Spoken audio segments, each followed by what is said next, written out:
thank you all who is actually here. As you all know, I am Morello Kane, and so we have a beauty brand, but our brand is focused on hair loss solutions, and that is via services, media, and creative innovation. And so, but now I am not here to talk about the hair debate. I am here on behalf of Morello Kane. Um, that's for the community in building empowerment. And so I have with me, joining me, these beautiful women behind me. And I have to thank you guys so much. They definitely saw the vision that I had and locked arms with me, and I greatly appreciate that. And so I have with me Miss Ayana. Did I get it right, girl? I have Ayana. She is going to speak to us on beauty, and her experience that she's going to share is what it looks like when we work behind the chair. And so also too, that birth, this brand that she has here that's geared for women and is about body health. So definitely, if you have not checked it out, you must check out her complete line for women. It's absolutely genius. And then also too, we have with us Miss Crystal Jordan, Enchanted PR, has said on many stages in many platforms. And so when it comes to, she's going to speak on mental health. And then effective communication. This is her expertise. Okay, her expertise is also business as well. And so she walks, I tell you, a bad line in it. I absolutely love everything that you are doing. And then this baby that we have with us right here, Miss Lauren Dior, a media influencer she is, and she is going to share with us her experience in addiction. And so, I want you guys in your gift bags, your boxes, is a pen, a pad. Your young people, I would love for you guys to take notes. They're going to absolutely give out some great information that's going to be beneficial for you, relationships with your parents, and so I definitely want you to be able to take away from this. So now, but before I bring them to the floor to share, we have with us an up-and-coming artist, China Kier, and she has her song of choice that she's going to give to us and bless us with today. Come on, love. Now show out with it.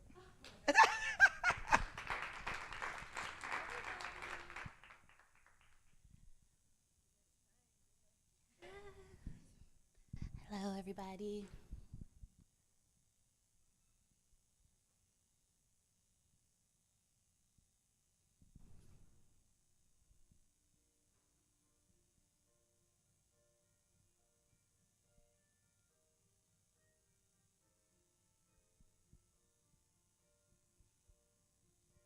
She was lost in so many different ways, out in the darkness with no guide.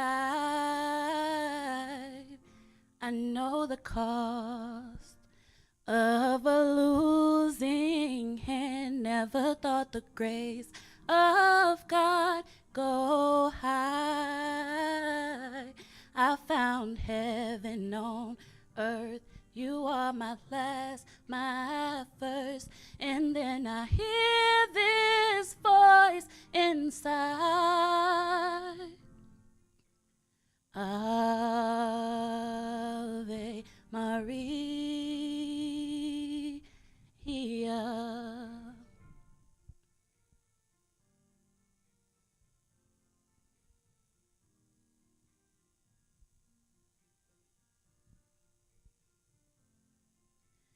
I've been alone when I'm surrounded by friends. How could the silence be so loud? But I still go home, knowing that I've got you. There's only us when the lights go down. You are my heaven on earth. You are my hunger, my thirst. And then I hear this voice inside. Ave Maria.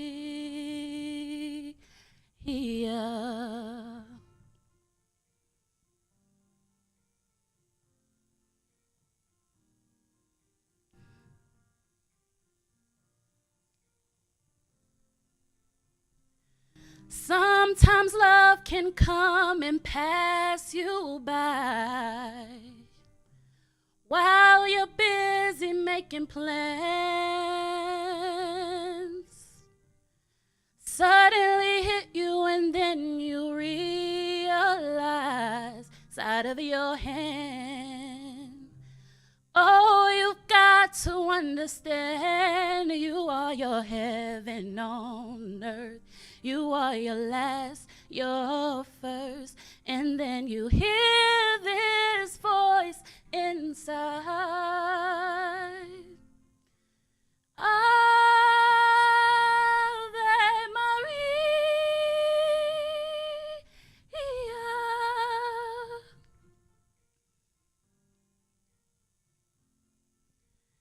Ave Maria.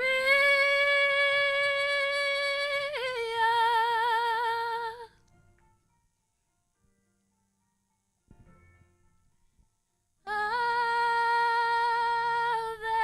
Maria.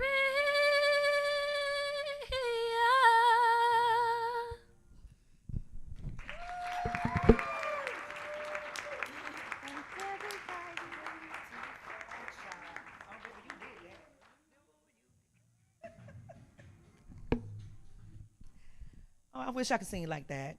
But and so I am going to bring down Miss Lauren Dior, and she's going to share with us. We're going to have a conversation about addiction. She's going to talk to the kids regarding what addiction, peer pressure, looks like today, and to you parents on some signs of it. But then she's going to also, too, share her story that you are truly going to be moved by. Thank you, Lauren. Hey y'all. So I'm Lauren Dior, but my name is Lauren Marshall. I was born June 25th, 2003. So I'm 20. So I'm gonna be so honest with you guys. I had 2 months to prepare to do this, but I relapsed. I was just about 3 months clean, and I relapsed, and I was like, I gotta check myself in somewhere, because I can't get up here and talk about sobriety and stuff knowing that I'm using, because that's messed up. So I just got out of rehab 2 days ago, and I was there for 30 days, and I feel like the place that I went to, it definitely changed my life. I feel like it saved my life, and it's scary because it's so many like people my age, like 20 and younger, that's like dealing with addiction, whether if it's with alcohol and they think it's cool because I'm like, okay, let's go out, let's get drunk, and it's like, okay, you gotta have a bottle every time you go out. I'm scared. And then with other stuff like weed, but now there's stuff out there like fentanyl, and it's so easy to get addicted. It's a whole opiate crisis going on right now, and it's scary right now. And I just want to go ahead and share my story so y'all know a little bit about me, and then I'm going to talk about a little bit of peer pressure for my girls, because peer pressure does not look how it did back in the day like how it does now. You wouldn't even notice that it's peer pressure. So I was born in Conyers, Georgia, in Rockdale County, and we've moved everywhere. So now I live in Gwinnett. Well, I was living with my mom in Gwinnett, Swanee, Georgia, but after I got out of rehab, I went to a sober living, because 30 days I'm not just cured from something I've been dealing with for a long time. If only it worked like that. But so to keep that stability and that same structure that I had in rehab, I was like, you know what? I'm gonna go to sober living. Fun fact, I got kicked out of this sober living, but I'm like, nope, I'm not gonna do that again. We're gonna get it right this time. And it is serious. Like after I get up out of there, I want to go be a tech at a rehab so I can help people and stuff. So I feel like I found my purpose. Now, back to my little story. Yeah, so I have ADHD. So I've been taking pills forever. Not that it was like anything wrong with it. Like I had really, really bad ADHD. Like I could barely learn. So I was taking Concerta and stuff, and I hated it. Like I didn't want to take them, but I needed to because I couldn't focus at all. But I would always like throw them under the couch and stuff. And I remember one time my mom like was cleaning and she pulled the couch out, and it had to be like 3 bottles worth of pills back there. And she was like, and I'm like, I don't know. But so that was already in my nature. Like, you know, it wasn't, I know other kids who didn't like, you know, taking medication, and I didn't mind it. But as I got older, I was getting bullied in school a lot. I never really could get the whole friends thing.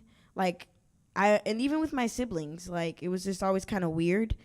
And my dad has 13 kids. So I have 6 sisters and 6 brothers. And it was never really bad with my brothers. I've always been pretty good with my brothers. But my sisters, it's always been kind of weird. So I feel like that kind of stemmed, like, I didn't really know how to have friends. And not that I was a bad friend, but I picked the wrong friends because I didn't know what a friend is supposed to look like. So, and that just messed with my head for a long time because I just wanted to be accepted. Like, I've always wanted to be accepted. I've always wanted to be liked. I've always wanted people to think I'm cool and all that stuff. So, yeah, like when I was in middle school and elementary school, I had spaced out teeth. I had braces for 4 years, but I put tooth gems on my teeth this morning, and I regret it because I did it wrong. They're too big, but I'm like, you know what? Just got to see it through. So, off topic. But yeah, so I used to get made fun of so much for my teeth and my hair. I went to a predominantly white school growing up, so I would get picked on by my lips and my hair and literally everything. Like my shoes, anything they could pick on, they picked it like a scab. So that was just always it. I wanted to be accepted, and I wasn't. I just kept getting pushed back and pushed back and pushed back. So, you know, it was kind of making me very self-conscious, very angry at myself. Like, what am I doing wrong? What do I need to fix so people will like me? And that just went on for a long time. When I was in 6th or 7th grade, I tried to commit suicide, and because just the girls and guys too were very mean to me at school, and I didn't know what that was doing though. I'm not gonna lie, like I'm not gonna get too much into detail, but trigger warning. I had slit my wrist, and I didn't know it was gonna be that bad. And I remember my cousin Paris was staying with me at the time, and I was in the bathroom, and there was blood everywhere, and I was like, and I like had my arm wrapped with a paper towel. And my cousin walks in the bathroom, and she was like, and I was like, please don't tell my mom. And she's like, I'm missing, and she runs downstairs, and it was just like a whole big thing. So that was just that kind of set the tone, like as far as like where my mental health was when I was younger. But I didn't realize, I just knew I was very sad, and I didn't like me because no one else liked me. So I stopped liking me. And as I got older, I tried to and stuff, and it was just weird. But when I got to 8th grade, that's when I found out I was pretty. Because I didn't know I was pretty. And we moved to Gwinnett at the time. So it was 2016. And the boys in my school, I won't say guys because it was boys. They were saying stuff like, oh, your butt's big and you're cute and you're pretty and da-da-da-da-da. And they all had girlfriends, though. So their girlfriends hear them saying this stuff about me. So now they got a problem with me. I just got there. I don't even know nobody. I'm trying to get on the cheer team. I'm trying to do something. So it just sucked. it sucked really bad because I'm like, dang, I just got here and they already don't like me. Like, what did I do? And I remember I was with this girl and she smoked weed. And I was hanging out with her and stuff. She didn't go to my school. She went to a different school, but I don't even know where I met her. But so I would go to her house and stuff, and they smoked weed. And she would always, every time I would go over there, she'd be like, "Want to hit the blunt?" And I'm like, "No, I don't want my mom to find out. I don't want to go home smelling like weed." So I've always had really bad anxiety. So I was no, no, no. But it was one night, my mom was like, "Yeah, you can spend the night." And just ahead of this, I don't blame my mom for any of this. I feel like I was conscious of all my decisions. So just want to let y'all know that. But so I go to her house and I knew I was spending the night. I had my little backpack ready and all that good stuff. And she asked me again. She was like, "Do you want to hit the blunt?" And I was like, "Okay. I'm not gonna be high tomorrow, right? Like, I'm only gonna be high tonight, right?" And she was like, "Yeah, like when you go to sleep, it'll be gone." So I was like, "Okay." So I hit the blunt. I swear I was one with the couch. Me and the couch were the same person at that moment. And I knew right then and there I was able to change how I felt. I didn't feel sad. I didn't feel insecure. I felt like I was on top of the world. So I just remember next morning, I was like, "Can we smoke? Can we smoke?" Like it was bad. And she was like, "You need to chill." And from that and on, like, I always smoke weed. And my mom didn't like it. My dad did not like that. Like, I was raised as a Jehovah's Witness. So it kind of caused a little bit of problems because I was trying to sneak, and I used to go through some things just to hit the blunt about 3 times. Then I get caught and get it confiscated every time and get it thrown away. And I just keep trying and keep trying and keep trying. And then I got to 9th grade, and I remember being bored one day, and I was going through medicine cabinet because I knew Benadryl makes you sleepy. So I'm like, okay, what else makes me sleepy? Because I like that sleepy feeling. Because when I'm high, I feel sleepy. So I'm just over here connecting all the dots, trying to see what I can get. And I remember I found, I don't even know, it was like a low dosage Xanax or something. And I remember I took it right before I went to school, and I felt like I was floating. I felt like I was invincible. And I was in class looking stupid over there like this. And my teacher's like, "You okay?" And my friend was taking notes for me because I couldn't stay awake. And I just remember, I think it was only like 2 left in the bottle. So I was like, okay, I can't take another one because my mom's going to know I was in here. So that was that. And as I got, in 9th grade, I always was smoking weed. I was always high, but I was also still getting bullied. So I was like, okay, I know when I'm high, I don't feel this hurt that people are making me feel. And side note, I'm backtrack a little bit. When I was in 8th grade, I remember getting high that weekend and coming to school on Monday. I had 2 friends, but they were barely my friends, but I had 2. And I came to school, I was like, "Y'all, I smoked weed." They're like, "What? You did what?" And I was like, oh. I thought I was going to get a way different response. So then I was like, oh my gosh, okay, I'm just kidding. No, and I wasn't kidding. So yeah, back to 9th grade. So it was just, I was on the cheer team. It was cool. I think I had like 1 or 2 friends.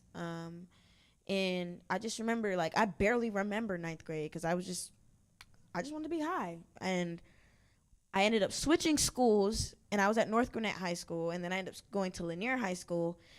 And I liked this boy who was on the basketball team, and he was like popular. Like, all the girls were cool with him, all the guys were cool with him, and he liked me. And I'm like, okay, cool. We're going to the same school now. Like, it's lit. And I'm thinking it's going to be cool because everybody like him. So if I'm his girl, everybody going to like me. Wrong. No. I get up in there and they're like, "Oh, so you with Robert?" And and I'm like, yes. Like, I was scared. I didn't know what was going on. I didn't know what I was walking into because I guess he was already telling people about me before I even got up in there. So it just sucked. And I just was like, you know what? I'm going to do what I did last year. I'm going to come to school high because I don't have to deal with I'm not going to care how you think about me. Like, I'm good. Put my headphones in. I'm in a whole nother world. So, and I kind of made a little name for myself. Like, everybody knew Lauren's gonna come to school probably a little bit late, high, and smelling like gas, and music blasting. And I was a class clown. I was always playing around and stuff because, once again, I just wanted to be accepted. I wanted to be liked. And I knew that I'm funny. I can make people laugh. And even if they don't want to be my friend, they can still be like, that girl's funny. That girl's this. Not something bad. So, yeah. 10th grade was cool. I ended up getting kicked out of that school because I was already on a permissive transfer, which is when you get permission to go to a school out of district.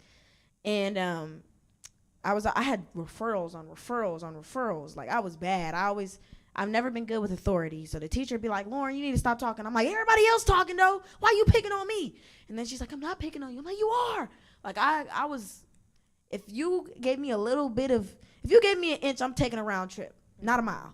So I was always arguing with my teachers. And so I already had referrals. So when I got in trouble, it was because they found weed in my bag, which I didn't know I had. But then my friend was like, hey, let's go smoke it in the garden. And I was like, that's a terrible idea. Let's do it. So we go and we do it. And I just remember hearing, like, keys. And I'm like, oh, my gosh, like, I'm about to get in trouble. Like, I'm having a panic attack. And I had an idea. I was like, okay, I got to pee. So took my pants off, squat on the ground, started peeing. And as the assistant principal's coming up, I'm like, no, go away, I'm peeing, go away. So he actually turns around and goes like this. So I'm saying to the girl who's with me, I'm like, throw it, get rid of it. And she's like, huh? And I'm like, throw it. And then the guy was like, you can't be still peeing. And I'm like, no, I'm done. So he comes up. The whole little weed setup is right there in the middle, and he's like, yeah, you're getting kicked out. You're done. You're not being at this school anymore. Like, he literally said that to me, and I was like, wow, the nerve. So I got kicked up out of there. Then I went to alternative school, was the bad kid school, and that was a breeze. It's the easiest schoolwork in the world, honestly. So finished that. Then 11th grade, I went to another school because I couldn't go back there, and I didn't want to go to the school that I was districted for because they was rude to me there. So I'm at this school, and then it's called Meadow Creek, and I didn't understand why people were calling it Ghetto Creek, but I knew that I had some friends there. I want to go be with my friends, so I went there, and I will never forget, the bathrooms were a magical place if you like to get high. So I go into the bathroom. I remember I was there. I got my school stuff all together. I'm like, this place ain't that bad. They had the best. They had like a food truck, Chick-fil-A. Wow. I can't remember, like the culinary classes they cook for lunch. So they had all these different options. I'm like, I'm living. This is nice. I remember going in the bathroom one day. I was in math class, and I failed my 9th grade math class because I was always high in 9th grade. So Lauren, yes, ma'am. is that when everything escalated? Was at that point? It was 11th grade, and I just remember I had my first perk in 11th grade. I had my first Xanax in 11th grade. That's when I started dabbling in that stuff. And someone was offering me a perk, and I liked perks. So I was like, I'm going to keep taking perks. And it wasn't until, I want to say, maybe last year, someone offered me a perk 30. Now, they discontinued perk 30s about 4 years ago. What you see now that's a perk 30 is pressed fentanyl. It's not a perks. It's not that. And it was socially acceptable when it first came out because there was a song like perk 30, I just bought a perk 30, all that. So people thinking it's cool. And then there was posts going up like, don't take those, it's fentanyl in them, and and overdoses started happening and all this, that, and the third. But by the time I found out what was in it, it was too late. Like, I'm asking the plugs, I'm like, hey, can you serve me? They're like, these are fake. I'm like, are you coming or not? Do you want my money or not? I didn't care about that. So I didn't know that I was addicted until I withdrawed for the first time in my life, and it was scary. Like, my body was hurting. I felt like I couldn't breathe. Like, if any of you have ever watched Euphoria, and if you've seen the scene with Rue withdrawing, it's exactly like that. So it was just really scary, and that's when my mom found out because I stumbled down the stairs, and I was like, Ma, I gotta tell you something. And she's like, what? I'm like, I'm withdrawing. She's like, from what? And I'm like, perks. And she's like, what? So she helped me get back to health and stuff, but I ended up being sneaky, and I had the plug pull up on me and gave me perks. And she's like, "How are you, like, okay?" And I'm like, "I'm fine though." So my mom's not stupid, so she's like, So basically, it just kept going down. Like, it just kept getting worse and worse and worse. Like, and I tried multiple things: shrooms, LSD, hydros, oxys, all that. I had already tried that, but when I tried this, I was like, I like this. I want this. I don't want that stuff. So it was a scary time because everyone around me is taking a perk. You want a perk? Want a perk? Perk set? And I'm like, So, yeah. so now, at what point was that the point that you said, okay, I now need to get help? Um, my mom had found my stuff and she flushed it down the toilet and told me, and I had a really bad episode. Like, and that's the thing about addiction. You're not yourself anymore. You turn into a completely different person. You don't care about the same interests you had. Like, all you care about is that, and your brain is telling you, I want more and more and more and more and more. And there is people in this world who could possibly pick up a drug, take it, put it down, and never do it again.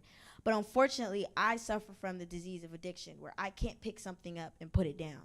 Like, I just can't. So when I found out that happened, I, like, tore up her room, messed up everything. I broke a lamp that's been around longer than I've been alive.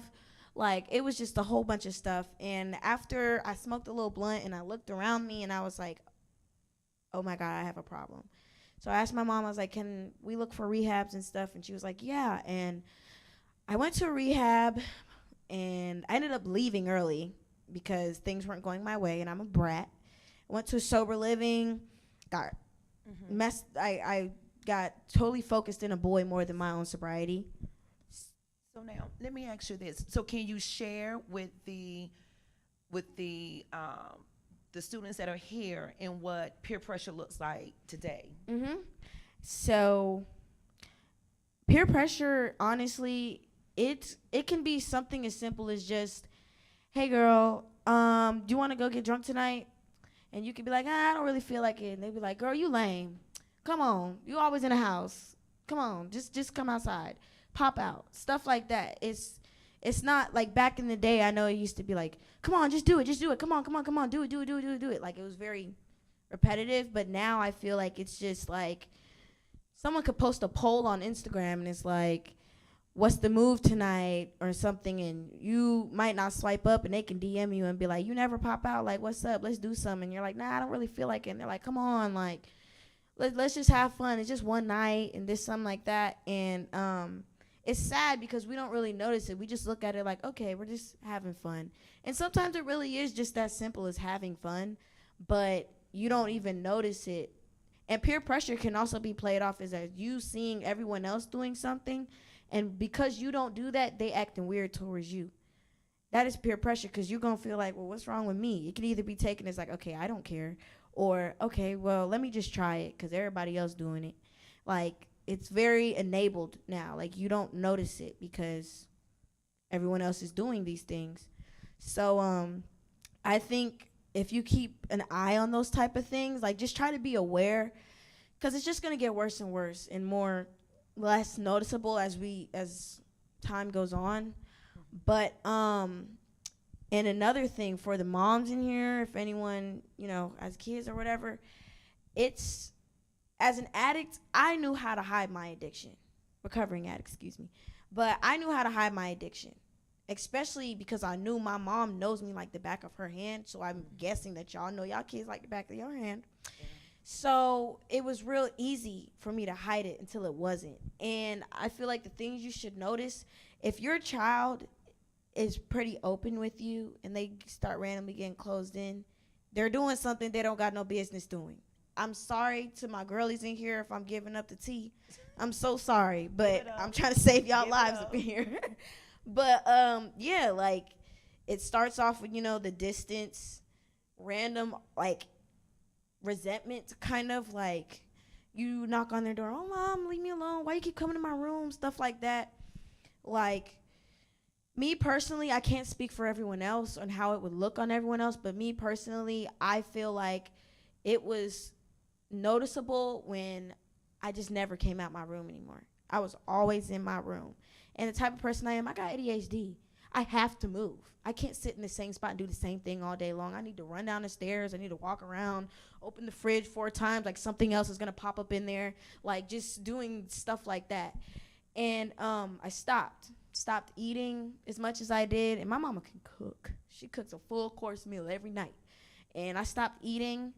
I didn't really go out with my friends as much as I did. I stopped keeping up with my appearance. Like, my nails was never done. My lashes was busted. Hair busted. Lace lifting. It was just terrible. So it's just little things like that. But once again, it's different for everybody. But if you have, and this is for everyone in here, if you have any family members who deal with alcoholism, deal with addiction, or whatever, there is something for y'all to go to too, because you know people who have deal with addiction, they go to AA, like Alcoholics Anonymous or Narcotics Anonymous. There's stuff for people who have family members who have to deal with people like relatives that deal with addiction, and it's called Al-Anon. And that's for people, say if I have a family member who's an alcoholic, I can go to Al-Anon, because it's not easy being related to somebody or having a friend, somebody you care about that's living a life like that, because you're watching them destroy themselves. You're literally watching them kill themselves. So, and it's hard, and you don't even, therapists might not even know what to tell you. So you can go somewhere where there's people who's dealing with the same exact thing you're dealing with, and y'all can talk about it and figure out, how to deal with it. And then there's Nar-Anon, which I think sounds so weird, but it's Narcotics Anonymous, whatever that means. And it's just the same thing as Al-Anon, but for if you have a relative or a loved one or somebody you care about that is addicted to drugs. Because like I said, it's not easy caring about somebody who does not care about themselves, because they're literally destroying themselves by choice. Not by choice, but by choice. Because we can't really stop. If we wanted to stop, there'd be no addicts. But it's very hard, but it's definitely possible to get through. I'm 32 days sober today. I wish I could have said 4 months, but Excellent. so if you ever have anybody dealing with this, it's not always easy to go straight to them and be like, I know you're doing this or this, that, and the third. But the opposite of addiction is not sobriety, it's connection. Half the time someone's dealing with alcoholism or addiction, it is because there is a disconnect. They don't feel welcomed. They don't feel loved. They don't feel like they fit. They don't feel accepted. It's somewhere in there that caused that trigger, that turned that light on in their brain. Like, I'm going to go do this. I'm going to go do this because it changes how I feel. I won't have to feel this. So I advise, if anybody, you have a friend, a spouse, a loved one, a sibling, relative, whatever, if they're dealing with addiction, do not give up on them, because I promise you that's not going to, scare tactics don't work with addicts. I did fentanyl. So you think, I'm not scared. I'm clearly not scared of nothing. That's the most deadliest drug out right now. So it's just, if you keep being there for them, but don't let them take advantage of you, because we can be very sneaky and vindictive. I know this. But love from a distance, but don't not love at all, because that connection, if they see that you're trying and you care and they know that they're hurting you, but you still there, they're going to be like, dang, like, I can't keep hurting you. Like, when I had my family session in rehab, I seen my mom cry, and I haven't seen her cry like that in a long time. And I already wanted to stay sober, but when I seen that, I was like, oh, felt like I got shot. I was like, no, I can't keep doing this to her. I can't. I refuse. Wow. And it really did help. So just try to be there for that person. If you are young and you have friends who's doing perks, getting drunk every night, every time y'all go somewhere, they got to have a bottle or like whatever it is, keep your distance, because you are who you hang around. If you're not, then you will be eventually. That's right. So, I mean, honestly, there's really not much more I could say, but just watch who you hang around, because in my Bible it says bad association spoils useful habits. So absolutely, just keep that in mind. But I appreciate y'all listening to my chatterbox self. And if y'all want to hear more and learn more about all this crazy stuff, follow my Instagram, DeLauren Dior, and follow me, DM me. I will respond to you, and I'll interact, because I just want to help everybody. So thank you for listening. Thank you so much.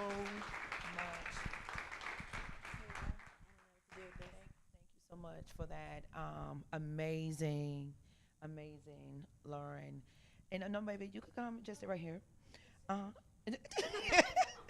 But thank you so much for sharing, and definitely your story was inspiring, and prayerfully you are going to help many others. So thank you so much, love. And then we have Miss Enchanted PR, Crystal Jordan, that's going to talk to us about effective communication in mental health. Thank you so much, Crystal.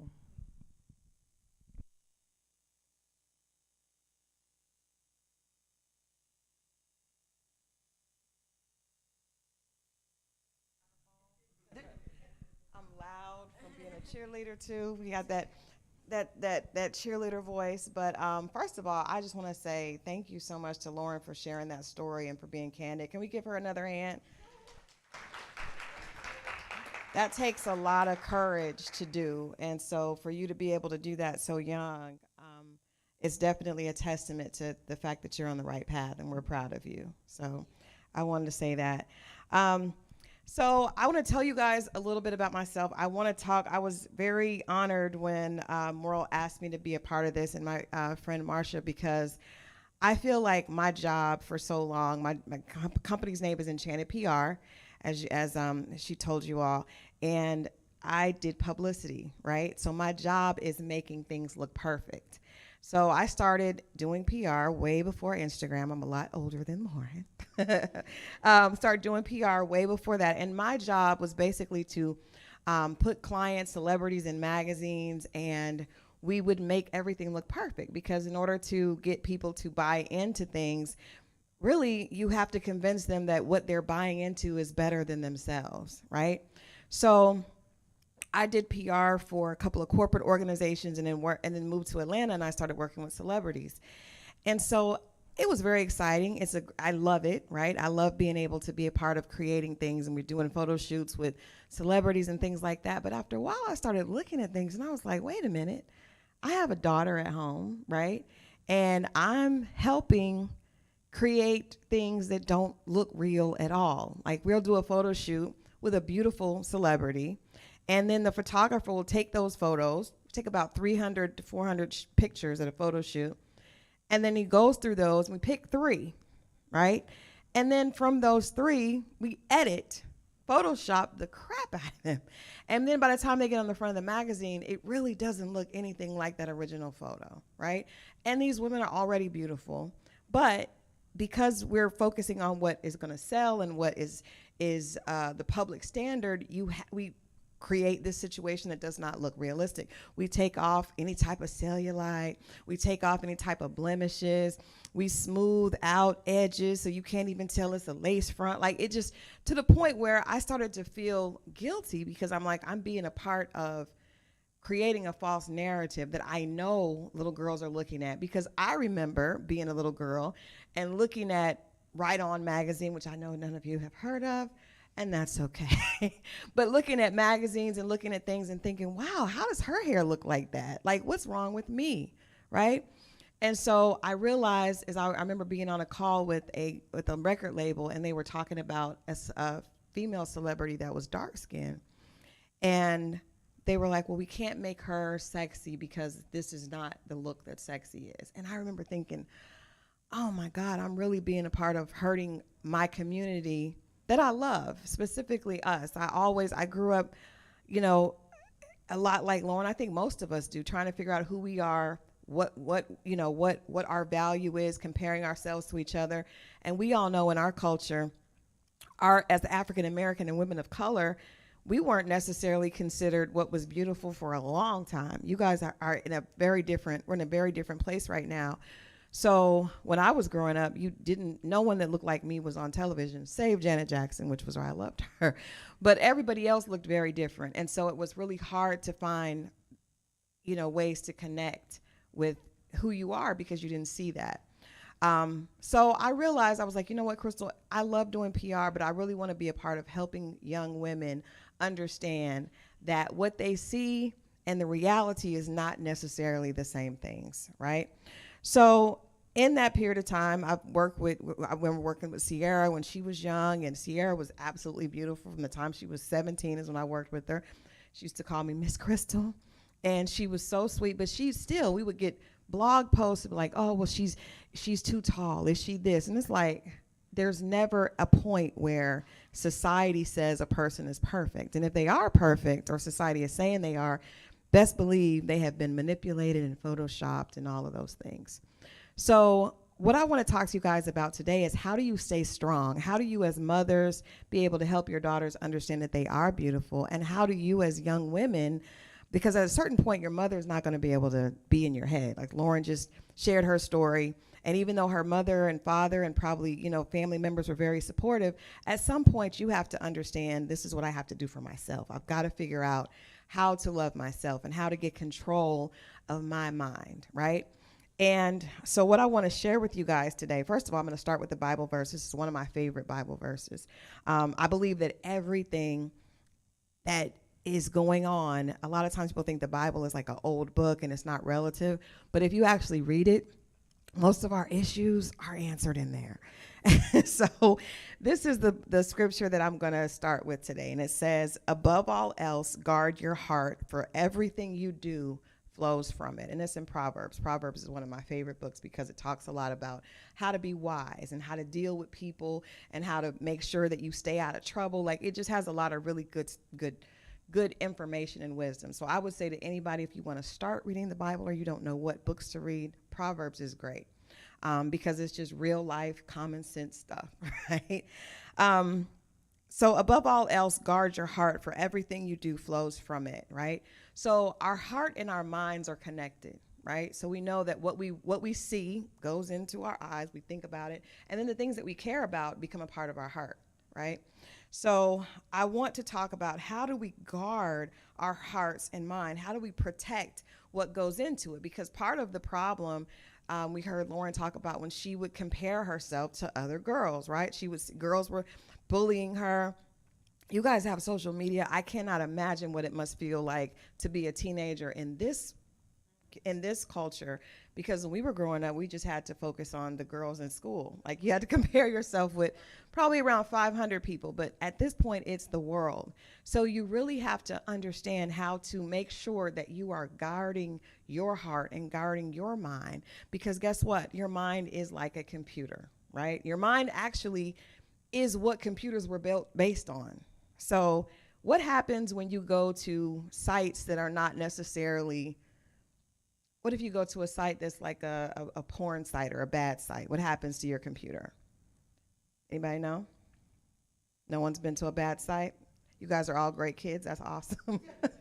If you go to a site that you probably shouldn't be on, your computer could get spammed, right? And that can cause your computer to lock up. So the same thing happens with your brain. When you are constantly looking at negative things or looking at things that you're comparing yourself to, you're spamming your brain, right? And so just like the computer, we put a virus protector on our computer to keep bad things from coming on there. And how do they get bad things? When you go to sites that are not necessarily right. It may not even be like a porn site or a adult or mature site. It could just be something that someone has put to trick you. It could be a link that you click on that puts a virus on your computer. So you have to be careful to make sure that you have a protector on your computer. You have to do the same thing with your brain. So how do we do that? I'm going to give you guys 3 S's for how we protect our minds, how we protect our hearts. The first one is to realize that we have to stop spamming our brain. Who's on Instagram in here? Everybody's on Instagram, right? Anybody not on Instagram? Okay. All right. So we're all on Instagram. So your Instagram feed is filled with things that you look at, right? So I'm a big animal lover, right? So I look at pages about dogs. So because I look at pages about dogs, Instagram sends me a bunch more pages about dogs, right? Also, because I'm in entertainment, I look at celebrity-driven sites. So Instagram sends me a bunch more celebrity sites. As women, we always love beauty, right? So you look at beauty sites, it's going to send you a lot of that. Now, unfortunately, what Instagram also does is it doesn't send you things that it doesn't think you're interested in, right? So you have to create your own algorithm. Everybody got that?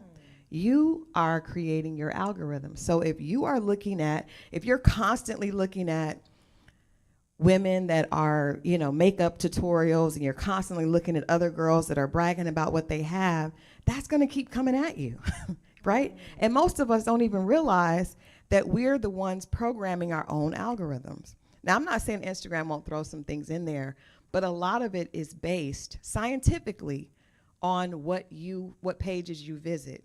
So my advice to you, I've learned a long time ago working with, like I said, some of the most successful people in the world. What do successful people do that people that are not successful don't do? People that are successful, number one, they they always think in a positive way about themselves, right? And that's not easy to do. But they're also disciplined, right? So you look at people that the girl has a really nice, well, let's not say that because now we have plastic surgery and a lot of other stuff. But typically, if someone is in shape and they look really good, it took a lot of work to get there, right? So we understand that it takes work to get our bodies in a physical great place, but it also takes work to make sure our minds are in a good place as well. So stop spamming your brain. That means when you look at your Instagram feed, I would challenge you guys to go through your feed and unfollow any pages that are not going to give you the results that you want, right? If you are looking at pages that are constantly making you feel bad about yourself, all you have to do is unfollow. Unfollow, right? Because you're creating your reality. Just like we could go in the cafeteria, and there'd be all these people around. And finally, I just learned, you know what? I don't like those girls, so I'm going to stay away from them. They make me irritated, so I'm going to stay away. I keep myself away from things that upset me, right? So what I'm going to challenge you to do is if there's something, it doesn't have to be something negative, but if it's something that triggers you, if it's something that makes you feel insecure about yourself, do the right thing for yourself and unfollow it, right? Because that your phone is yours. Nobody has to know what you're following, right? So that's the first thing. Stop spamming your brain. Realize that what you put in is going to be what you put out, right? What you take in, what you look at, that becomes what you're focused on. Just like that algorithm starts throwing you things constantly that you're focused on, and it's shaping the way your brain works. That discipline it sounds easy, but I know it's not. But that's the first step in getting control of who you are. If you want to love yourself, you got to stop triggering yourself to see things that upset you. And I know as a woman, period, it doesn't have to be a young woman. There are women, of all ages. We all want to feel beautiful. We all want to feel attractive. And sometimes looking at other people and comparing ourselves is the first step to not feeling that way. So if something is making you feel bad, stop spamming yourself with it, right? The second thing is silence the haters. First, stop spamming.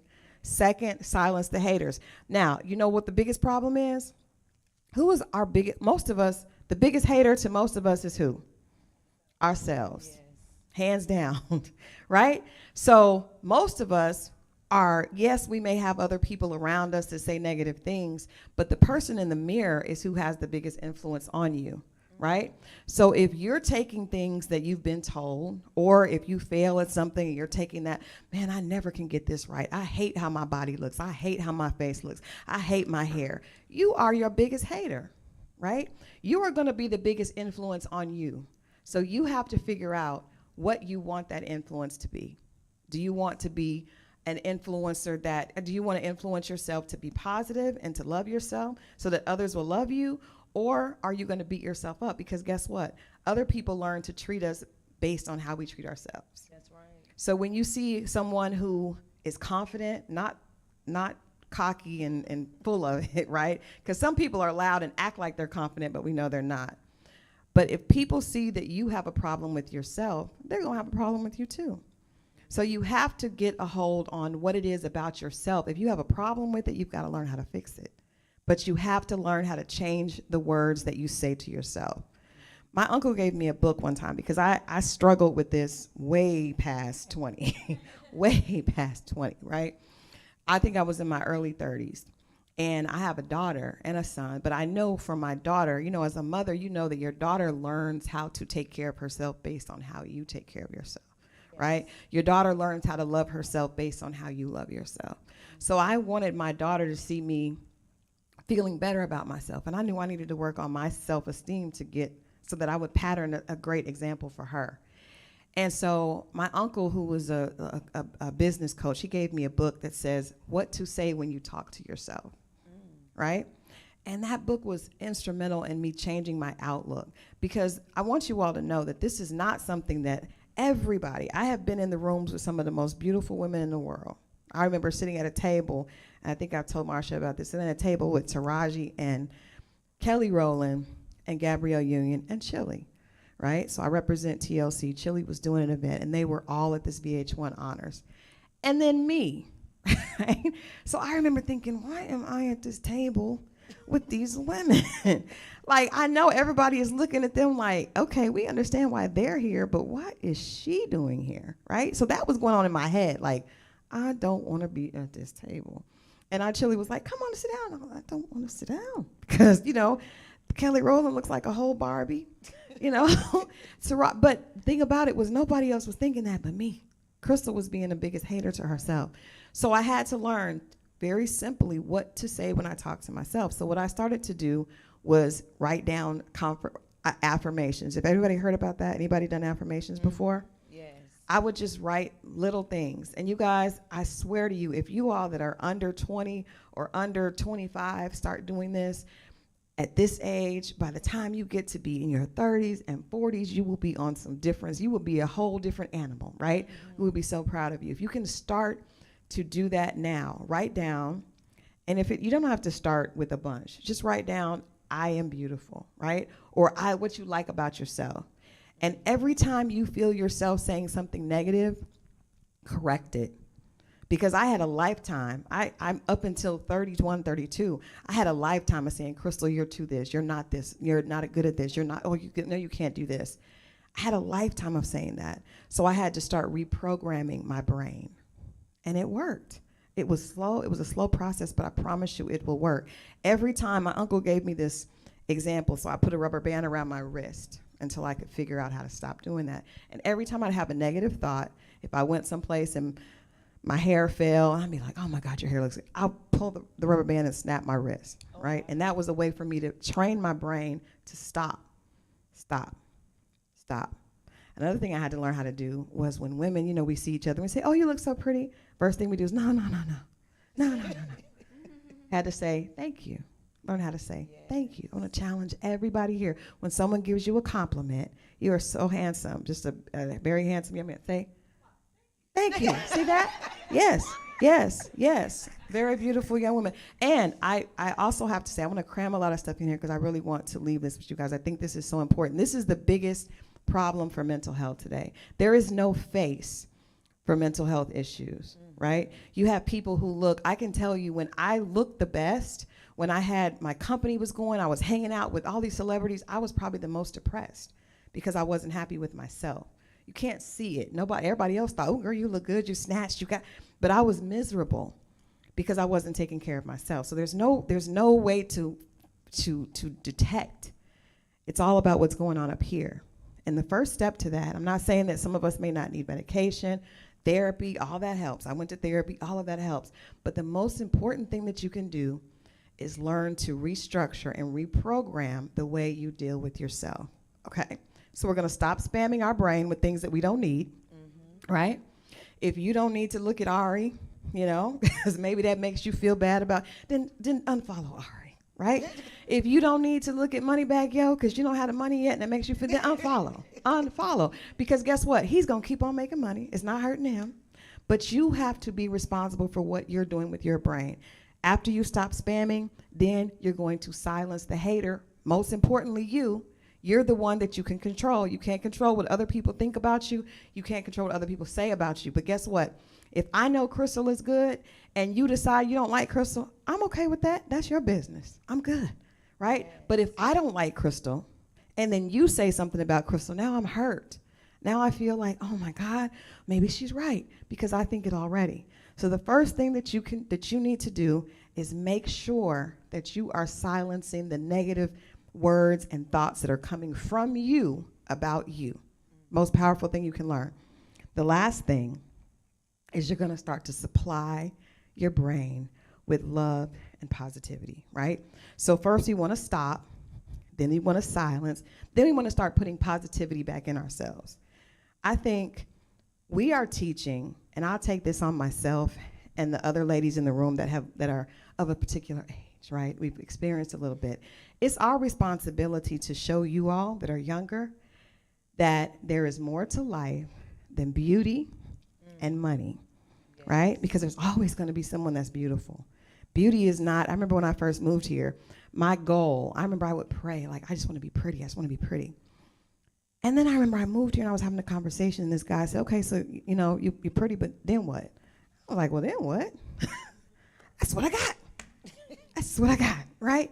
No, my mother always would tell me I was smart, right? But my mother never told me I was pretty. So then I had this imbalance.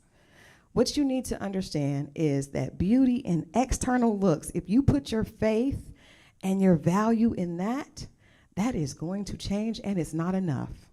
It's not enough because God made you so much more amazing than just what your external looks like. And the only way that you can put your faith in beauty is if you have to say, well, I'm beautiful and she's not, right? But if you say we're all beautiful, then that kind of takes away the value. It's like, all right, because girls love saying, well, I'm prettier than. If you put your faith in that, you're going to have problems down the road, because what you will learn to understand is that beauty is not subjective. There's nothing in here that says only this woman here in the orange can be beautiful, right? Just the way, just her features only. And girls, guys, find beauty everywhere, just so y'all know, right? Just so you know. I done talked to probably a few more guys than you guys have. I done hung out with celebrity rappers and athletes. And guess what? Guys can look at her and say, I like her hair. I like her face. I like her body. Like men can find beauty everywhere. So what do you have to do? You have to learn how to know that you, number one, are beautiful. But most importantly, I'm beautiful because of who I am. Yes. If you put all your faith in the fact how you can put on makeup and how your hair looks, child, you're gonna run into some trouble down the road. But that's so I want to make sure, that's a whole nother conversation, but I want to make sure you understand you have to love yourself, and you have to love yourself for you. You can't love yourself because your hair looks good that day. Because guess what? Tomorrow your hair may not look like that. You're only going to love yourself based on that, you're going to run into some trouble. If you only love yourself when you're a certain size, right? I had 2 kids. I had super cute shape after having my daughter. Had my son, and oh my God.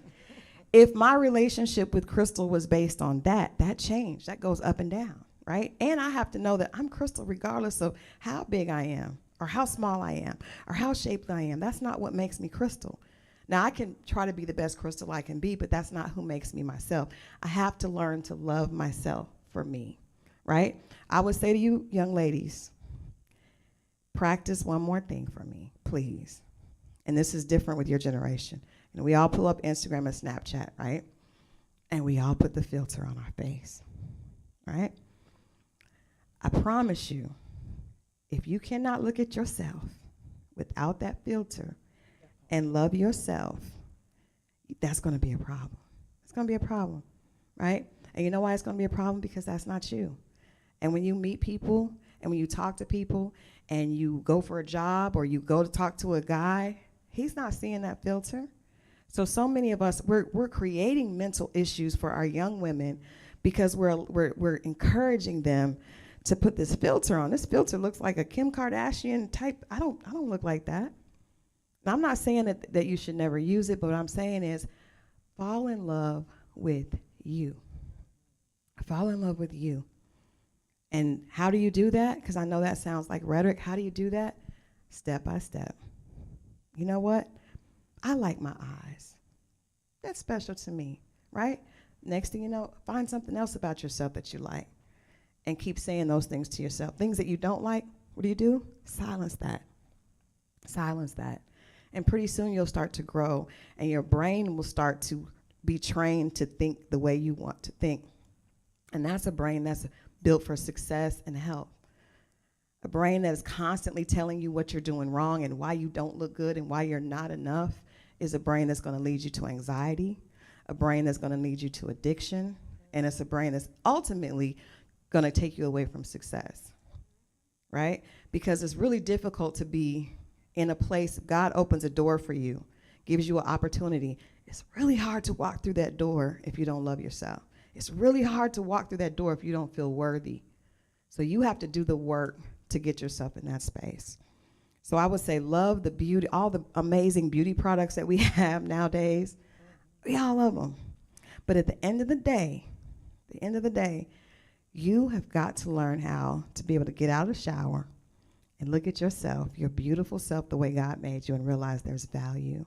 There's so much value there, right? I went through a divorce early on. I got married a few years ago. And when I go out, usually I got makeup on and hair done. And, you know, it's easy to promote this image, right?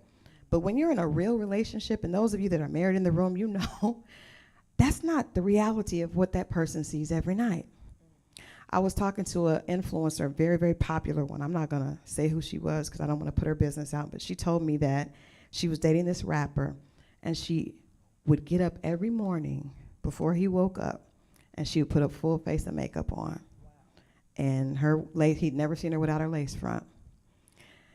And all her friends were congratulating her because they were like, because this guy had the bag, right? She was definitely in a good place. But I remember thinking, like, that's not going to last because that's not real, right? And I know that we're giving you, society is telling you all that that's what you aim for. But I can promise you, from someone who's been on the other side and talked to those people, do you think that she's with that rapper now? She's not with him anymore. Because that's not real, right? If you can't learn to love yourself for who you are, nobody else is going to do it either, because you teach people how to treat you. You are the one that basically creates the algorithm for your life, not just Instagram, but your life. If I walked in here and my energy wasn't positive and I was nervous and then you guys would probably be like, oh, I don't know if she knows what she's talking about. She talking like she don't really know what she's talking about. But because I know that God wants me to tell young women this. I know that this is what I'm supposed to do. I know you can feel that because I know it. I know it like I know my name is Crystal Danielle Jordan. I have so many female friends that are successful, beautiful, have money, and a lot of them are not happy. You know why? Because they never did what I'm telling you to do now.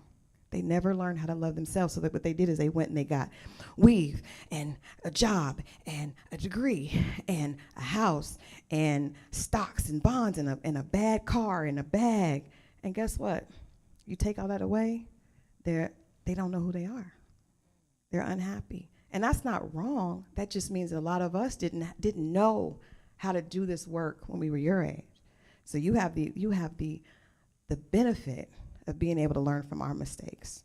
I didn't learn to fall in love with Crystal until Crystal was much older, right? But it's a beautiful process. And my goal is to tell as many young women as possible. If I could go back and talk to Crystal when she was 15, 16, 17, 18, 19, I would tell her that everything that she needs to be successful, she already has. The problem is she doesn't know it. She has to learn to love herself. And that's what I want to encourage you guys to do. It may not be something that you can do overnight, but I promise you can start to make those steps. You can stop spamming your brain with things that make you unhappy. You can silence the negative talk that you tell yourself. And number three, you can supply yourself with self-love and positivity, right? And I promise you, if you do that for 6 months, you will start to see a change in the way people respond to you, and most importantly, the way you feel about yourself. All right? Thank you. Beautiful, beautiful. Boy, you guys are dropping gems. So, oh my God, thank you so much. And Miss Ayana, can you come and share with us your story in this industry and how you birthed that, your brand that you have there? Thank you.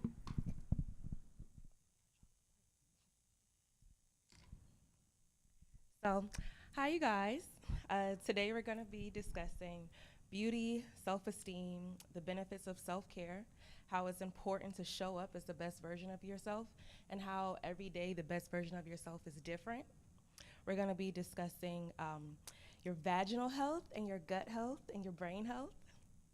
So honestly, when I was asked to participate and when she told me what she wanted me to talk about, I was like, I don't know how in the world I'm gonna talk about vaginas and pH balance and like how is it gonna be making sense at an event like this when we're talking about mental health and addiction. But there is a connection, and I'm so glad that she asked me to speak on it, because since I started this business and I did more research, I've learned so much about how we have almost three brains. So our brain and our stomach and our vagina, they all have a nerve that connects to one another, and how we take care and treat all three it goes hand in hand. So that's what we're going to discuss. But before we get into it, I want to tell you a little bit about myself, what I do, and why what I do is important to me.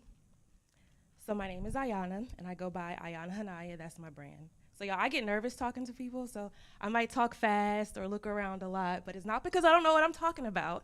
It's just because I get nervous. So when I was little, I wanted to be like Oprah. I wanted to be like two people, Oprah and Michael Jackson. But I figured it was easier to be like Oprah than like Michael Jackson, but Michael Jackson was like my crush for life. So that's where I got the Ayana Hanaya from, because Oprah's business is called Harpo Productions, and that's her name backwards, which is a palindrome. So, because a lot of people ask me about the Ayana Hanaya, so I figured I'd share. It was by being inspired by her. So with my brand, Ayana Hanaya, I basically help women start, run, and grow their businesses. So I've been an entrepreneur for a little over almost 10 years. I'm 32. I have two children, a boy and a girl. I'm the oldest of 5, and those 2 back there are my sisters, Chelsea and Gabrielle. And if you know anything about Myers-Briggs personality types, I am an ENFP and proud of it. I'm a master cosmetologist and a salon owner, and we celebrated 7 years this year. I have a boutique in, thank you, thank you. I have 2 boutiques, one in Snellville and one in Beaufort. I have multiple online stores, and recently a girl became an Amazon partner, so I'm really excited about that. With my business back there, I also help women grow in business. Currently, we wholesale, and we're in 17 spas, including Australia and the UK. So I'm happy to be here, and I believe in transparency, so I wanted to let y'all know that because this is really my first time speaking on this particular topic, I wrote everything down. So I'll be reading it, but I will also like talk off grid a little bit. Okay, so why what I do is important to me is because I love women. I love watching or helping women succeed and just live their best life. So my mom has been doing hair since I was 2, and I'm 32. So technically I've been in the hair industry for a lot longer than my 7-year salon span. And I remember I would be little and watching her do hair, and I would be so annoyed. I'm like, she's just talking to all these people. She got like 5 and 6 people in here at a time. I gotta wash everybody's hair. I'd be so irritated, but every Friday and Saturday, the same group of women would always come and be so excited to get their hair done. And when I was little, I didn't understand it. I didn't understand why they were so excited to speak to my mama, because I couldn't stand her when I was little, which a lot of young girls can't stand their moms when they're younger, but that was my truth. I just was like, why are all these people so happy to talk to her? And truthfully, you know, I didn't get it. But now that I'm a hairstylist, now that I'm a big sister, I get it. I get why people are happy to have an outlet and happy to go somewhere where they can feel free in their rawest form before they get transformed into the divas that we're all born to be. So I don't know if y'all heard this before, but I heard this thing about how don't turn yourself into bite-sized pieces, like you can let people choke. Have y'all heard that? No? So when I was little, I struggled with having a voice and like speaking up for myself. And then a few years ago, I heard the saying of, you know, don't shrink yourself down into bite-sized pieces, just show up whole and let them choke. And I was like, okay, I'm gonna just start letting people choke. And I was like, I was really excited about it because, you know, at 32, you would think, I used to think by the time I'm 25, I'll have my life together, and it doesn't work out that way. But when I turned 30, I realized that my voice was important, and it was important for me to show up as my authentic self, and that whoever didn't like it, they just didn't have to be in my circle. And I think that that's really freeing. So that's what I want other women to do too, just to show up as themselves, no matter what that may be. if you're nervous like me when you talk, say it and own it, and that's what it's all about. So I want to start off with a story. About 6 years ago, I had a client. She said I could say her name, but I won't. I asked her if I could talk about her before I came here. So she booked her appointment, and in the notes online when she booked the appointment, I don't know why, but she said, I don't want to get my hair done, but my therapist told me I should, so you can do whatever you want. And I was just like, okay. So when she came, I'm talking to her. I'm like, so what do you like? And, what do you think about this? And we had a little consultation before her appointment. And she told me, I don't really want to be here. I don't want to get my hair done. I don't want to get my nails done. I don't want to do this stuff. But my therapist said that I'm about to graduate therapy. I didn't know you could graduate therapy because I had never gone to therapy. This is 6 years ago. And I was like, what do you mean? And she's like, she's kicking me out, basically. And I was like, okay. And she said the next thing she wanted her to do was to get outside beautiful the same way she's been getting inside beautiful. So she told her to get her nails done, take a spa day, get her hair done, and just do things so that she could see herself on the outside like how she had been feeling on the inside. So at first she told me, this is dumb. She wants me to decorate my house. I don't ever have company. She was like, I don't need my hair done. There's no man in my life. And I remember doing her hair at the time I was married. And I remember doing her hair and thinking like, man, this 50-something-year-old lady is talking about she can't decorate because nobody's coming over, or she doesn't want to look good because of a man. And I didn't get it. So I told her, I was like, making your house comfortable and making it beautiful is for you to walk inside and feel warm and feel cozy and love every part of it. And so after we talked, fast forward some, this is, I guess, 2 years later, I'm 28 at this time, and now I'm divorced. And so I told her, I was like, hey, remember when I was telling you, like, I think it is a good idea to decorate and do all this stuff and start over? I was like, I did the same thing. I threw away everything I had with my ex-husband, like the TV, the couch, the toilet seats. My stepdad changed them all. Like, it was like insane, but I did. But I started everything over, and it was really transforming. I didn't know how it was going to affect me the way it did. Even my son's room, I was like, I didn't want us to have any of the memories that we had before. I just wanted to be brand new, but I didn't want to leave my house. So right? You like, yeah, that ain't it. So when I decorated my house and I put up things that said like, you're beautiful, going down my steps is a sign that says choose happy. There's a mirror to the left of my door, and for about 3 years I had a sticky note that was just like, yes, girl. And just little things that just make myself feel good. So anyway, to go back to the 6 years ago story, I did her hair, I did her lashes, and I was just talking and telling her how I'm glad she came and I was glad I met her. And when I turned her around to look at her hair and look at her lashes, I did her lashes for free because I wanted her to vent a little bit more because she seemed like she was really into it when she was talking. So I turned her around after doing her hair and she cried.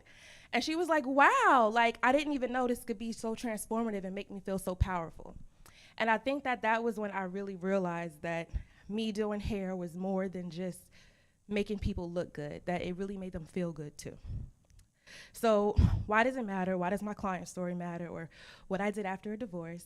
It matters because it connects the beauty being internal and external, and that how you feel about yourself shows in how you treat yourself, like Miss Crystal was saying. It shows in how you show up for yourself. It shows in how you treat other people. It directly affects your day-to-day life and your decision making.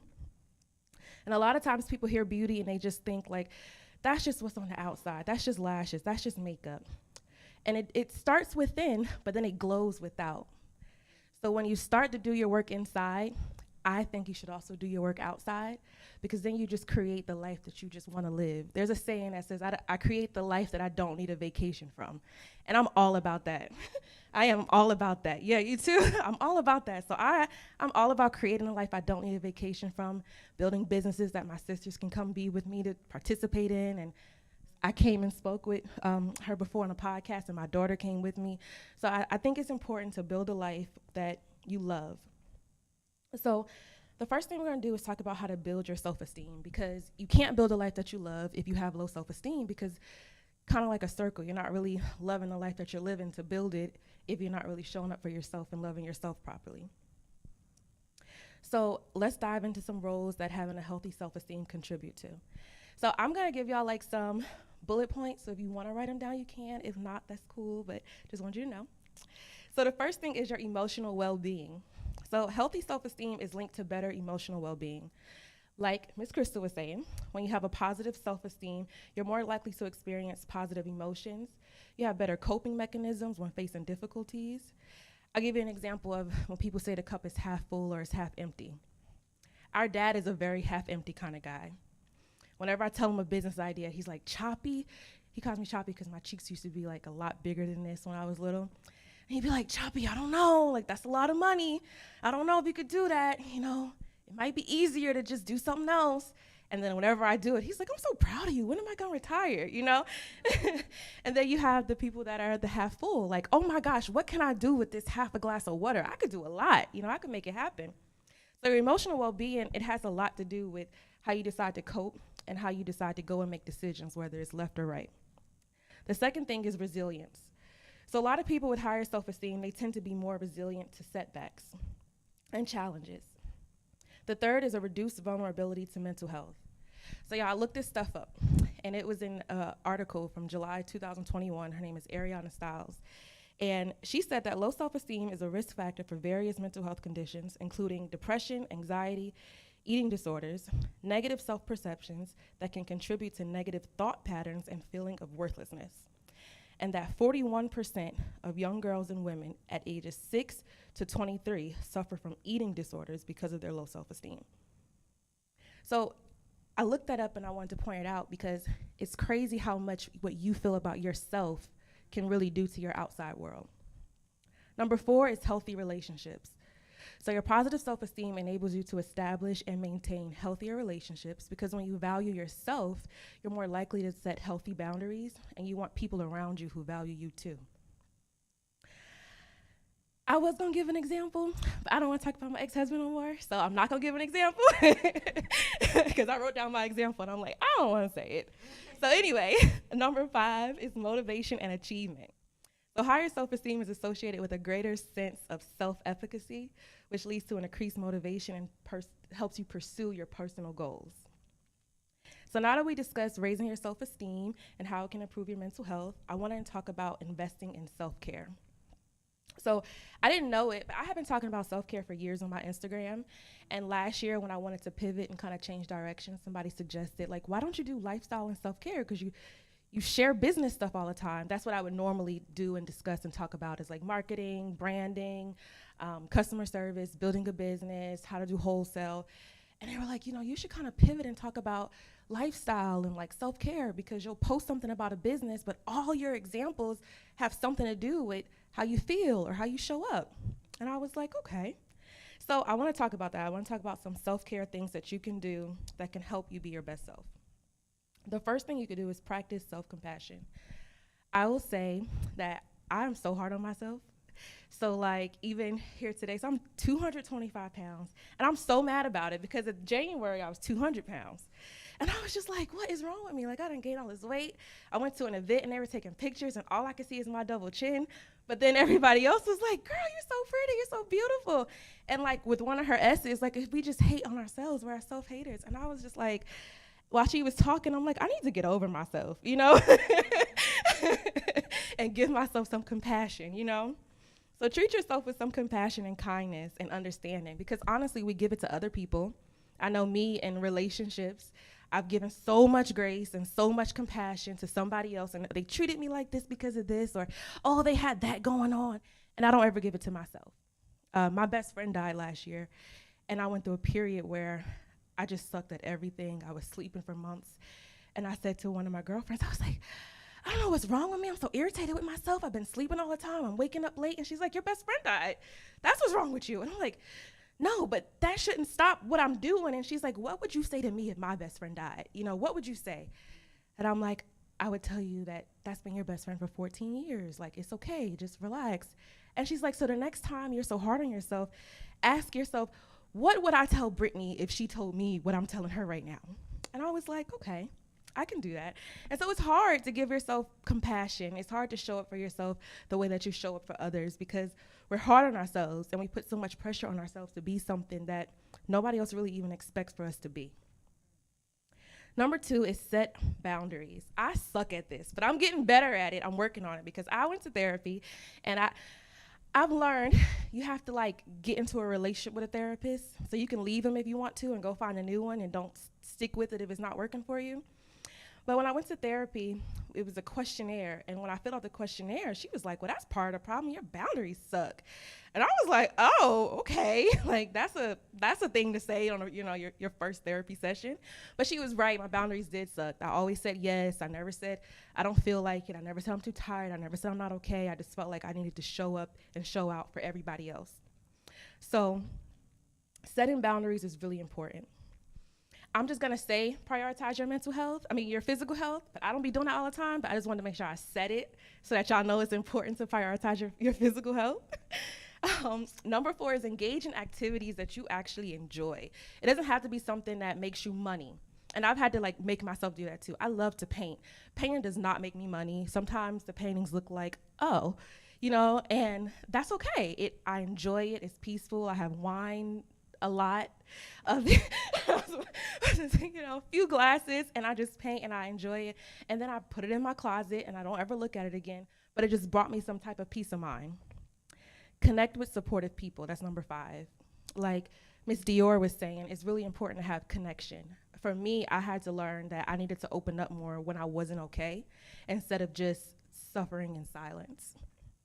Number 6 is mindfulness and relaxation.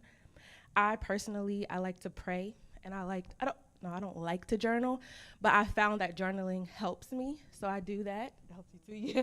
But I hate writing, yeah. But I've learned that it helps me. It helps me to do that. It helps me to pray. I have a playlist that I play every morning, and it's called my morning medicine. One of my sisters back there, she was like, does it really say morning medicine? I'm like, yes, just be quiet. We're listening to this. And it helps. Number 7 is positive self-talk. Then number 8 is to find a venting partner. So me and my cousin, we have these Tuesday night sessions. It's at 10:30. It's every Tuesday night. And we get to just go off about everything. And I didn't know it was going to be helpful at first. But when we set it up, it's like the whole week goes by and I can't wait till Tuesday to just go off about everything to my cousin. And she can't wait either. And it's just like a free space to just talk about what I want in a judgment-free zone. So do that. Number 9, I have to limit the self-comparison. But Ms. Crystal already did a fantastic job talking about that, so I won't. Lastly, I have to celebrate yourself and engage in growth and learning. I didn't know how much I would enjoy like learning new things, and that might sound silly, but after my divorce, I took certifications in different things. I kind of just dug myself out of a hole and discovered a whole new version of me. And I think that when you do that, when you learn about different things and you grow in a different direction, but you're still yourself, and I think a lot of people feel like they can't go do something because then it takes away from who they are, but we're ever growing like a tree with branches and leaves. Like there's so much more to us than just what people can see, and that's okay. And celebrate your achievements is what I said for number 10, because sometimes people don't clap for you. People don't know what you do all the time. People don't know sometimes waking up is a personal achievement, So clap for yourself. Let yourself know, like, hey, I did this today. Something that I started doing was I used to write a to-do list every morning because I'm home Sunday, Monday, Tuesday, Wednesday. And I used to feel like every Sunday, Monday, Tuesday, Wednesday, I needed to get this many things done on my to-do list. And I would not get like anything done on my to-do list. And I would be so mad I'm stuttering my words because I would be so mad at me. I would be like, man, like, you ain't gonna ever be Oprah if you can't do, you laughing, I'm so serious. I'm like, how in the world am I gonna be Oprah if I can't even do my to-do list, And then what I started doing was waking up and just going about my day without the list. And then at night before I went to bed, I would write down what I do or what I did. And that's something I do now all the time. I write down at night what I did during the day. And I'm like, man, I was so productive. And I'm like, I deserve ice cream. Like, I just be so happy now because I'm like, and because you just realize, I'm like, I cleaned the kitchen. I picked up my son from school. Like, I did this. I write down everything. I don't care how small it is. Even if I change the toilet tissue in the bathroom. I'm like, man, this list is listing, So in closing, I'd like to talk about the correlation between feeling good on the inside and the outside in a science-y kind of way. Because like she put on the flyer, it's pH balance, and it's really important. I know a lot of people are like, why? But it is. But first I want to say that there's a quote that I really like by Susan Weisberry, and it's, I am on my side, I am on my side. And each day I am more and more on my side. And it's such a simple quote, but it just really makes sense because sometimes you have to just tell yourself, if nobody else is in a corner with me, I'm there, okay? All right, so let's explore the connection between your vagina and your stomach and your brain. So if you knew that your brain had if your brain and your gut were connected, raise your hand. Okay, that's okay. And then if you knew that your brain and your gut and your, I'm going backwards, your brain and your gut and your vagina were all connected by a nerve, raise your hand. Okay, so similar to the brain-gut axis, there's something called a gut-vagina axis. So this refers to the communication system back and forth to your vagina and your gut. They literally communicate. It's a thing called a vagus nerve. It's like your largest nerve, and it connects from the lowest part of your brain past your cervix all the way to the lowest part of your vagina. It goes through your stomach. So any type of disruptive to your pH balance, right? Because do y'all know that you have a pH balance for your head, or your brain and your stomach and your vagina? Raise your hand if you knew that. Okay. So because they're all connected by the vagus nerve, when one is disrupted, it can disrupt the other one. So the reason why I'm talking about this is because it directly goes into mental health, and there's a lot of side effects, unfortunately, where if your pH balance is not where it should be, it can severely affect your emotional and your mental health. So the gut and the vagina, they host this really unique thing called a microbiome. So a microbiome is like a collection of organisms, right? And it's bacteria that's in this collection. It's just pretend like a clear circle of just bacteria and organisms. So some type of bacteria are good, right? We need good bacteria, and then some are bad. So think of a yeast infection or bacterial vaginosis. A lot of times people don't know that can start in your gut, and then it trickles down to your vagina. But what people also don't know is that sometimes when you're stressing out or when you're not feeling your best, it can disturb your pH balance in your brain, then it alerts your gut, and then it can go to your vagina. So sometimes we don't know that something is wrong internally, but our outside is letting us know, hey, this is not okay. So if you have a odor down there, or if you're itching, or you're uncomfortable, or you're queasy, some people may think, oh, let me go to the gynecologist because, I just got whatever, I need a pill. Or let me just take some medicine, I got acid reflux. You might have some mental stuff going on that you're not dealing with, or that you haven't, healed from completely. And in correlation to how it goes into the head too, I've had a few clients with some interesting scalp conditions and issues, and I would say, like, you should go to the gynecologist and get that, get checked out all the way, because this might be something going on internally that you don't know about, right? And I don't know if this all sounds like way off, but a few of them went to the doctor, went to the gynecologist, and have come back with like yeast infections, bacterial vaginosis, and the medicine that the doctor has given them clears up what's going on in their scalp too, because it's all connected. But then a lot of times these things keep reoccurring and keep coming back, and it's because of what's going on with us mentally and emotionally. It's a disruption in the pH balance in our brain that then goes and affects our gut, that then goes and affects our vagina. So there's multiple case studies about this, but now I want to just let y'all know about one that was done by Alyssa Liguori, who's an OBGYN in the state of Colorado. And in her article, she mentions how the hormone that is released, do y'all know what the hormone that's released when you're stressed is called? Cortisol, yes. Okay, so she says sometimes your body notices a hormone change before your brain does, and so your body reacts first. In her study, she talks about how with women, our bodies are so connected that one slight thing can be off with our pH balance in our brain, and it'll directly go to our vagina.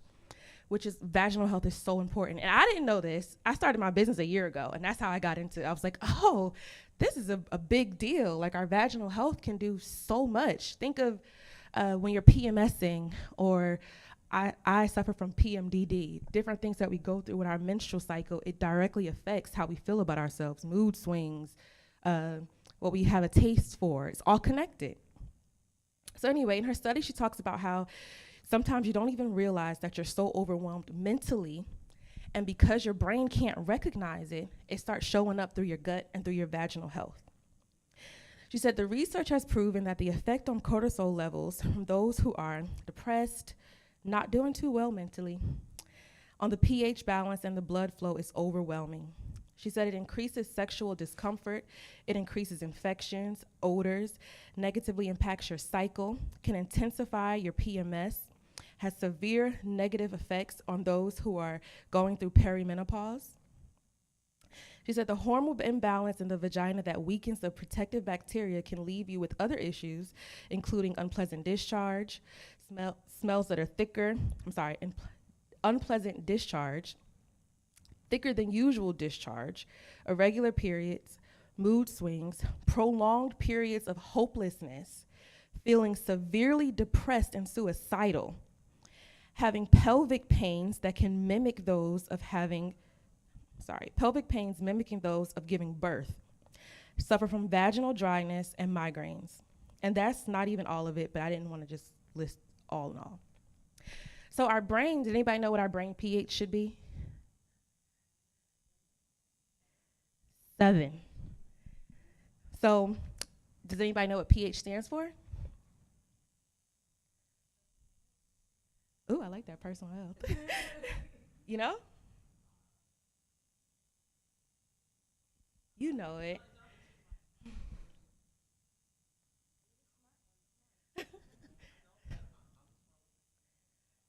Okay, it's potential hydrogen. So the pH scale is basically just used to tell if you're more acidic or if you're more alkaline, and what part of your body should be. So the brain should be at a 7 to 7.3. Your hair should be at a 3.8 to a 5.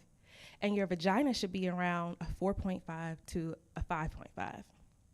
So, of course, we can't walk around just knowing the numbers, but it's really, really, really, really, really great to just keep in tune with your body and learn what's going on inside of you, because the slightest disturbance to your pH in your stomach can affect your brain and how you think about yourself and how you feel.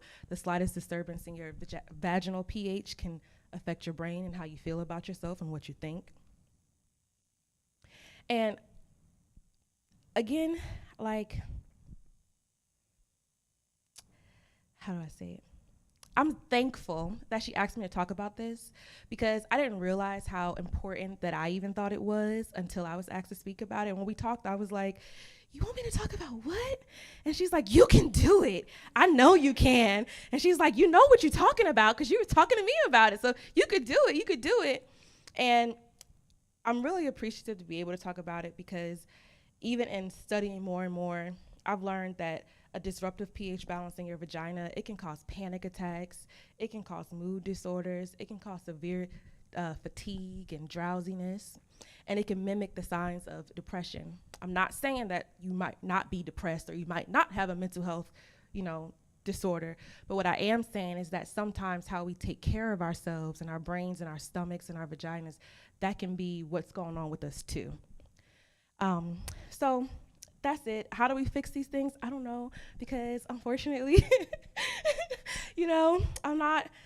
I can't tell you exactly what to do, but what I can say is that a lot of times as women, I like to say, put ourselves on a slow cook on the back burner. We're like rice, and we got the rice on that pot in the back, and we're letting it simmer slow, but up front, we're like making the chicken and making the vegetables and doing all this stuff and cutting stuff up and pouring juice, and we're the rice.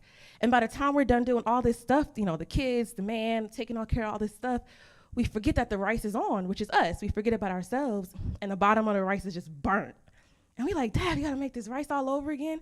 But usually that's not what happens. We just scrape out the good rice on top and then throw away the rice on the bottom. And we do that to ourselves all the time as women. We continuously just put ourselves on the back burner and let ourselves get burnt out and let all the juices dry up and just say it's okay, we'll just work with what's on the top today. So what I think that we should do is just really pay attention to our personal environment, how we set up our lives for ourselves, and just take note of how we feel in certain situations. When something happens, close your eyes and think, where do I feel this at? If you're having a conversation with somebody and you're uncomfortable, think, where do I feel this uncomfortableness at? Like, is it in my chest? Is it in my stomach? Just feel your body and learn how to feel where your issues are, and learn how to, after you feel where your issues are, follow up, research, get help, and do the things that are necessary to get better. Okay, that's all.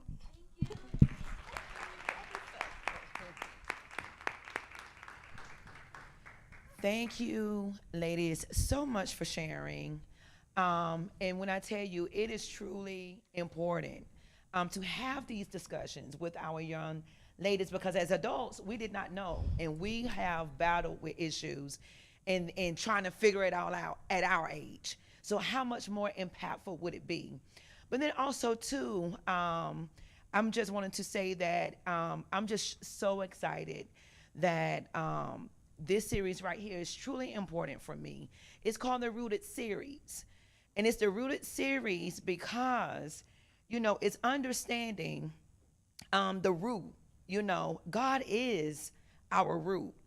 And what he gives us is structure. He gives us support. We all are here to support you all. But again, we have to have individuals that support us as well. And then also to strength. And so that is what we get from the root, which is God. And so in that, I'm wanting to say, in mental health and addiction, all of that can be very dark, but it takes us, it's knowing, I know who I'm called to, which is the meek. I am called to ones that are the trees. We are the trees. Okay, you guys out there online, you guys are the trees. And so it's understanding that. And so now, in helping individuals that are in the dark, come out to the light.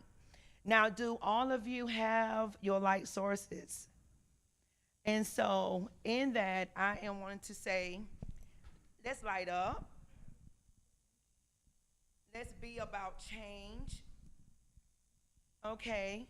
Miss Lauren Dior, love, you are meek, okay? You are a tree. I need for you to understand that, okay? You are a source, will be a source for many, okay? Yes, yes, yes. And so for all of you that know that you are a light source, I just want you guys to all understand that, know that, receive it, and then be able to walk in it. Thank you guys so much. This was absolutely beautiful. I love you guys. Thank you. And I love all of you out there as well. Thank you.